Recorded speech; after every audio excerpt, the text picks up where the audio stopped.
Okay, so we actually have a very nice opportunity here.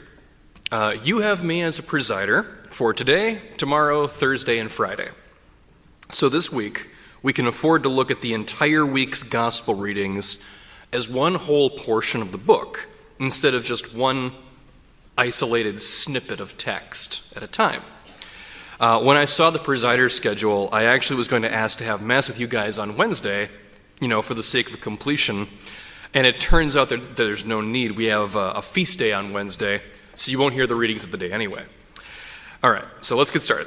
We're going to have one related part of this gospel today and tomorrow, and then Thursday and Friday will be equally related to one another. And then we'll bridge those two parts together later on. So today and tomorrow, it's chapter 23, and then chapter 24 will be Thursday and Friday. The gospel today and tomorrow is titled, The Woes Against the Scribes and the Pharisees, which is a fair title because Jesus says exactly that at the beginning. After that simple proclamation, Jesus backs up his frustration with two reasons. One reason we heard today, the other one's coming tomorrow. Today's reason is that the people Jesus is frustrated with have forgotten the proper order of things in life. An oath made by the temple is not respected, but an oath made by the gold of the temple is. And Jesus has a problem with that. The temple makes the gold sacred, not the other way around. An oath by the spirit of the temple ought to be more powerful than one made by gold. So spoken plainly, Jesus is saying that any oath must somehow be appealing to God. So think of the problem like this.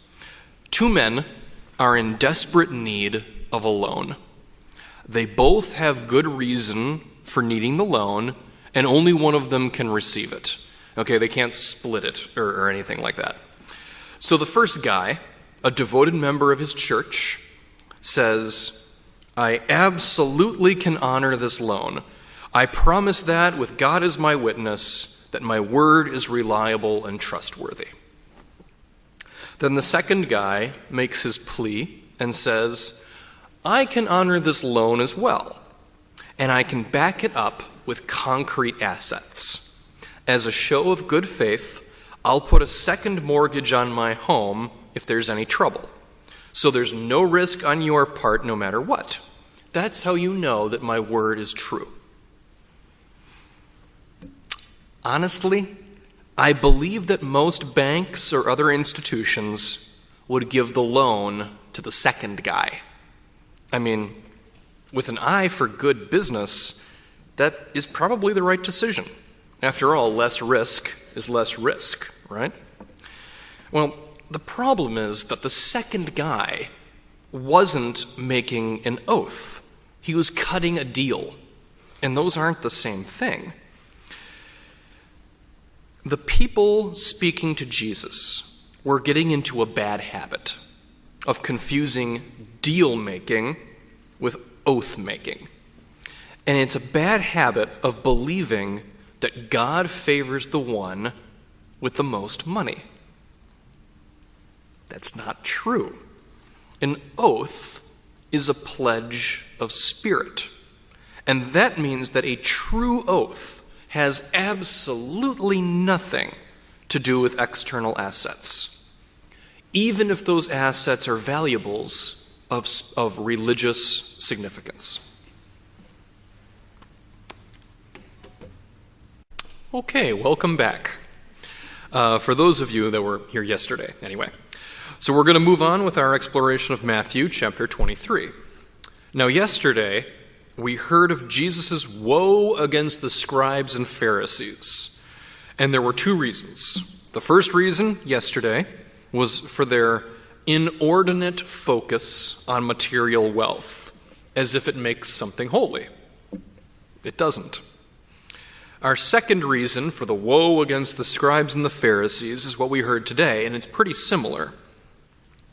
Jesus is condemning the act of being meticulous with small and inconsequential matters while ignoring the major stuff. So what holiness is gained by counting out little ounces of dill, cumin, taxable spices? What's the point of that if you completely ignore justice, mercy, and truth? We might be hearing Jesus make a play on words with that bit about swallowing the camel. We're not 100% certain on it, but there's a fair chance that camel and cumin were pronounced similarly in Aramaic, and so Jesus may have been making a rhyme about that. He's done that in other parts of the Bible, so there's a chance. But either way, the point is, a camel is a dirty animal. It's not kosher. Jews can't eat camels. So when Jesus says that you strain out a gnat out of their drinking water and you swallow a whole camel, they're absurdly committing the very sin they apparently wish to avoid. So I think the best story I once heard from this, for the life of me, I can't remember who said it. It was a priest back in my ancient history. But he gave a story about a family hosting their priest, rabbi, or wise man of the village to dinner. My memory is so shoddy, I don't even remember what culture this is from. But the idea is that in this particular household, when you have a guest, you always serve bread, and the bread is in a basket covered with a napkin. It's a cultural hospitality thing. So dinner gets going, and the wife puts the basket of bread on the table, and she had it in the napkin, but the napkin wasn't folded over the bread. Minor mistake. So the husband sees this, is horrified, and gives her, a little pop on the cheek and says, what is wrong with you? How could you forget to cover the bread? And of course, the priest, rabbi, wise man, whoever it was, he raises his eyebrow at that and goes, why is it so important to cover the bread? And he said, well, as we all know, we have to honor this most symbolic part of the meal. And the guy just goes back, so you'll honor a loaf of bread, but you won't honor your wife? He didn't have a comeback for that one, I'm sure. But that's the idea. There's no point in honoring a piece of the meal if you can't honor your family. And while that exact example, not all of us have committed, all of us have made this mistake at some point in the past. We're going to make it in the future, overly focusing on the little things at the expense of justice, mercy, and truth. And while we're going to someday make that mistake again, we should nevertheless be on guard for that particular occasion to sin.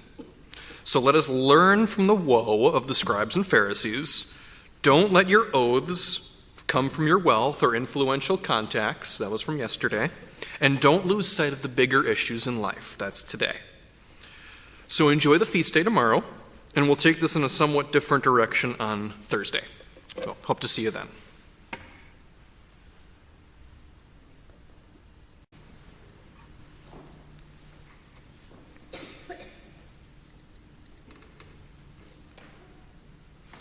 Okay, so let's continue our little journey of Matthew 23 and 24. On Monday and Tuesday, we had readings of woe. We learned about how one can poorly honor God by putting the wrong things first. And for the record, we took a break from Wednesday's readings because of the feast day yesterday, but the gospel reading would have been on those same grounds. It was about appearances over substance. Decorations over meaning and purpose. So very similar to Tuesday's reading. Now today, one chapter farther with some parts of the gospel skipped over completely, we now hear about how to more properly approach God in daily life. And it can be boiled down to one word: watchfulness. The gospel reading today is actually called Parables of Watchfulness. And it's all about being ready for that day when God comes to surprise you. If God comes to drop in on your life on Saturday, what will you be doing that pleases him as a servant pleases a master? And let's say you're ready for God on Saturday. Saturday comes along and you go to Mass and you pray a rosary, you give to the poor, you do the dishes, and you're nice to your sister. You got your best foot forward on Saturday. And instead, God shows up on Monday. What then? Will God find you sleeping on the job, so to speak? Or will you be as ready for God on Monday as you were on Saturday? Because that's the real point here. Saturday, Sunday, Monday, Tuesday, it's all the same. We're called to be watchful and ready. We're called to not be sleeping on the job, no matter the particular time. So on Monday and Tuesday, if we're supposed to not sacrifice the big things for the little things, then this part of the gospel takes it one step further. The big spiritual matters need to matter every day. We need to be watchful for the sake of our oaths and for our sense of justice and truth.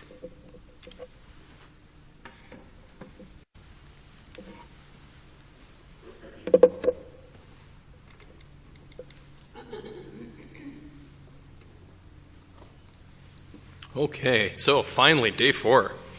If you were here at Mass from Monday to today, without fail, give yourself a gold star. Now, this Gospel's reading is the same message as yesterday's. Watch, therefore, because you do not know the day or the hour. Yesterday, it was about servants and their master. This time, it's wedding maidens and their bridegroom. Same principle. And the interesting twist on this gospel message is that it bridges two very different ideas: the notion of the end times and the notion of morality. So here and yesterday, the point is that we are called to be morally responsible here and now, because that's the way our final destiny comes about in the end. Acts today lead to the kingdom of heaven tomorrow, like steps along the way to Christ. Now, as for the foolish maidens in the gospel today, the ones who didn't have any oil in their lamps when the time came, we're those foolish maidens when we act before we think, or speak before we think, and we do damage to someone somehow. And then we backpedal. We apologize. We try to take back our words. We try to explain ourselves. We buy flowers for our spouses and donuts for our offices. But each and every one of us, when we're scrambling for reparation, every one of us would take back the original error if that were in our power. That's what the foolish maidens are trying to do in the parable. They're rushing around to make up for an earlier mistake because they thought they had more time. And there are so many stories, movies, books, and songs about your last day when your time is almost up. If you had 24 hours left to live, wouldn't you live as well as you possibly could? Wouldn't you spend the day forgiving enemies, saying your goodbyes, and giving it your all, like there's no tomorrow? Well, that's the sort of morality that Jesus wants of us all the time, to live like that every day. So keep sacred the oaths that you made on Monday. Keep justice and mercy in your mind from Tuesday. Work as if the master is about to return, like you heard yesterday. And keep your lanterns lit today, for you do not know when God will arrive.